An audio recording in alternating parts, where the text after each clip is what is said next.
Hi, I'm Tom Schultz from the University of British Columbia in Vancouver, Canada, located on the ancestral, traditional, and unceded territory of the Musqueam people. This is my contribution to our discussion on cybernetics and artistic inquiry, and I'm going to talk a little bit about self-observation in conversation, second-order cybernetics, and form theater practice. Form theater emerges from the work of Auguste Boal and the larger arsenal of the theater of the oppressed that he developed. In form theater, we show the audience the play all the way through once, and a form theater play is developed by and stars members of a community, stakeholders, in a complex situation or conflict with which they'd like to grapple. The play builds to a crisis and stops, offering no solutions. The play is then performed a second time, where audience members can then stop the action and enter the stage themselves by replacing characters with whom they identify and try to solve problems or issues inside the story. The rest of the cast stays in character and improvises. The theater becomes a creative laboratory where we can try to transform ourselves, our communities, and the world. I've been developing this work in a laboratory inside a program called Conflict Theater at UBC.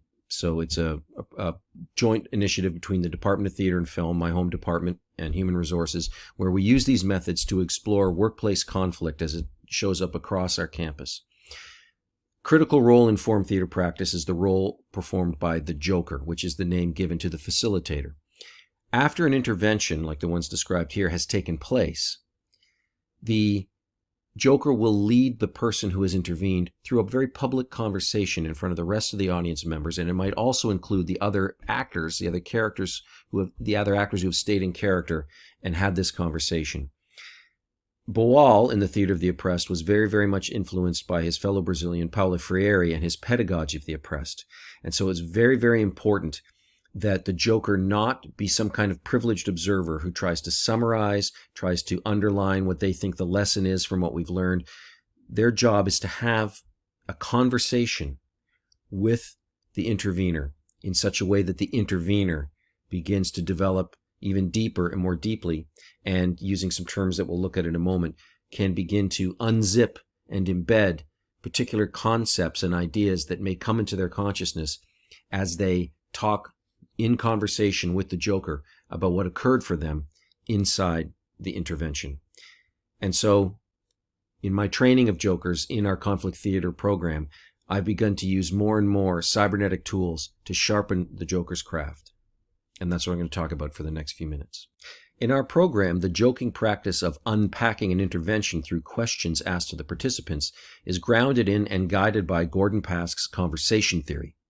In this theory, conversation is understood as the construction of mutual understanding between two or more individuals through a circular process of concept sharing. As such, it is clearly demarcated from communication, which here is strictly understood as a one-way delivery of information. In a conversation, the preservation of the participants' autonomy is vital. Participants are understood to be asynchronous agents who, through the act of conversation, may establish a temporary synchrony through the achievement of shared understandings for as long as they wish to continue the conversation. This synchrony can include an agreement to disagree after having constructed mutual understanding of each other's concepts. The paradigmatic example of conversation theater often offered by Pask and illustrated through his graphic tool of the entailment mesh involves two participants in a conversation, partner A, partner B, who are discussing how one makes a circle. Partner A says they make a circle by using a pencil and a compass, and partner B says, no, I make a circle by taking a cylinder and taking a thin slice off the end of it. If these two people decide to agree on these two different ways of making a circle, then we have an expanded conceptual repertoire for both of them that can include each other's concepts as well as the concepts that they began with. Another really important element of conversation theory that was expanded upon greatly by Bernard Scott, who was a close collaborator of Pask's, is the notion of embedding and unzipping. So if someone's talking about a table, that concept can be unzipped, and the entailed concepts of something that has four legs and something that has flat surfaces can be unzipped from the table.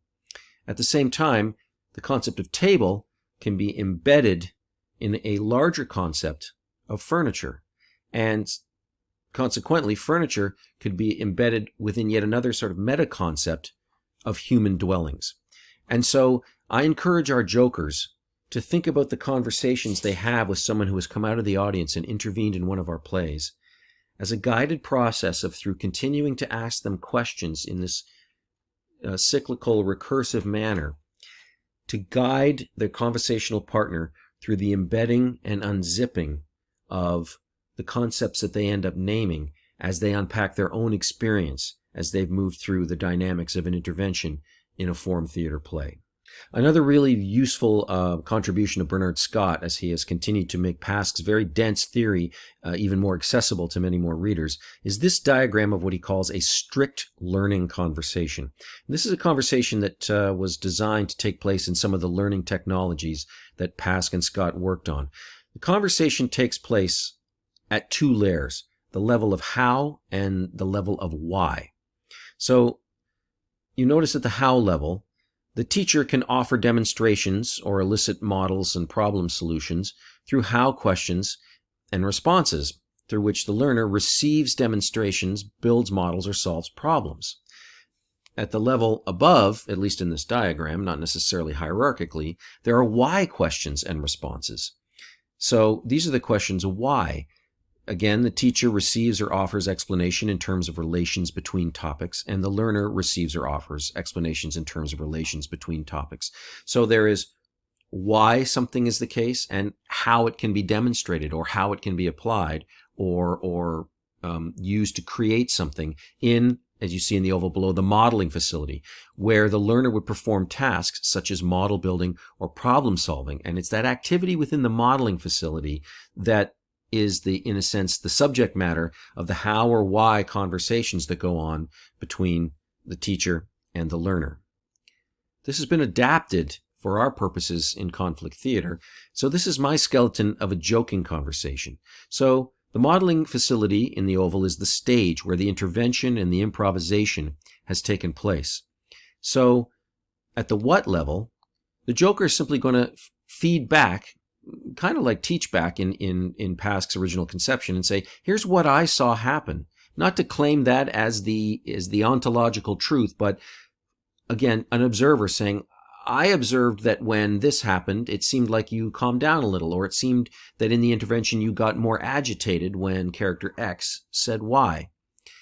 The intervener then also receives and offers observations of what happened. They can say, no, that isn't what was going on for me. No, I didn't feel that way. Or, yes, I hadn't really noticed that, but you're right, I did feel more agitated in that moment. And then the circle of conversation continues and could move into the why questions. Why? What was it about that particular utterance or that particular change in posture or rhythm that created a different dynamic for you?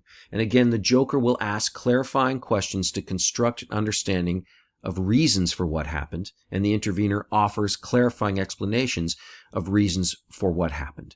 And in the maybe 5 minutes maximum, sometimes a little longer, that the joker is talking to the intervener right after an intervention has finished, I coach the jokers to just keep going around in these circles of conversation, and whenever they hear a new topic introduced, to try and guide through their questions, to have the intervener either unzip that concept and pull more concepts out of it, or to embed it in a larger concept. So the person says, I just didn't feel I was respected. Okay, so respect. What would this person need to do to show you that they respected you? They'll either unzip and create new concepts, or they'll embed in something else.